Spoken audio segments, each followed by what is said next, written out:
ಒಂದು ದಿವಸ ಕಲಬುರಗಿನಾಗ ನಾವು ಮತ್ತು ಮಾಜಿ ಶಾಸಕರಾದ ಸೋದರಾದ ಅಪ್ಪುಗೌಡರು ಈ ಒಂದು ಪ್ರೆಸ್ ಮೀಟ್ನಾಗ ಏನು ಹೇಳಕ್ಕೆ ಬಯಸ್ತೀವಿ ಅಂತಂದರೆ ಗುಲ್ಬರ್ಗ ಉತ್ತರ ಗುಲ್ಬರ್ಗ ದಕ್ಷಿಣನಾಗ ಮಣಿ ಸಲಕ ಎಲ್ಲ ಏರಿಯಾನಾಗ ಎಲ್ಲ ವಾರ್ಡ್ನಾಗ ನೀರು ತುಂಬಿದೆ.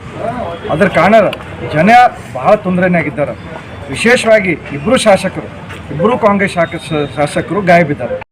ಭಾಳ ನೋವು ಆಗ್ತದ ಜನಾಗ ಈಗ ಅನಿಸ್ತಾ ಇದೆ, ಇಂಥ ಒಳ್ಳೆಯ ಕೆಲಸ ಮಾಡಿದವರು ನಾವು ಅವ್ರಿಗೆ ಬಿಟ್ಟು ಇಂಥವ್ರಿಗೆ ತಂದಿದ್ದೆವು. ಏನೋ ಮಂದಿಗೆ ಸುಳ್ಳು ಆಶ್ವಾಸನೆ ಕೊಟ್ಟು ಗೆದ್ದು ಇವತ್ತಿನ ದಿವಸ ಏನೂ ಕೆಲಸ ಆಗ್ತಾ ಇದ್ದಿಲ್ಲ. ನಮ್ಮ ಸರ್ಕಾರ ಇದ್ದಾಗ, ಅಪ್ಪುಗೌಡರು ಶಾಸಕರಿದ್ದಾಗ,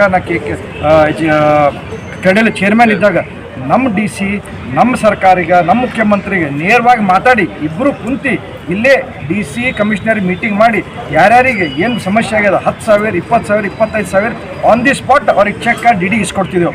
ಅದಕ್ಕೆ ಜನ ನೆನಪು ಮಾಡ್ಕೋಬೇಕಾಗ್ತದೆ. ನೀವು ರಾಂಗ್ ಡಿಸಿಷನ್ ತೊಗೊಂಡಿರಿ.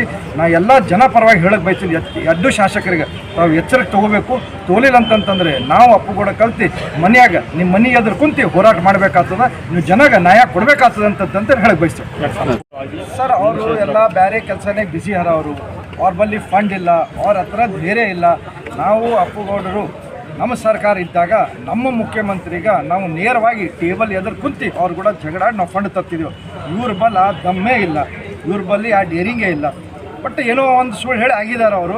ಅದಕ್ಕೆ ಏನು ಮಾಡ್ಲಿಕ್ಕೆ ಬರಲ್ಲ. ಮುಂದಿನ ಬರೋ ದಿನಗಳ್ನಾಗ ಒಳ್ಳೆ ಪಾಠ ಕಲಿಸೋರು ಜನ ಅವರಿಗೆ. ನಾವು ಜನ ಪರವಾಗಿದ್ದೇವೆ, ಜನ ಪರವಾಗಿರ್ತೀವಿ. ಗ್ಯಾರಂಟಿ ತಕ್ಷಣ ಅವ್ರಿಗೆ ಗೊತ್ತದ ಇದು ಲಾಸ್ಟ್ ಅದ ರೀ, ಮುಗಿತಿದ್ದು. ಇದರ ಆದ್ಮೇಲೆ ಮುಂದೆ ವಾಪಸ್ ಅವ್ರು ಎಂದೂ ಬರಲ್ಲ.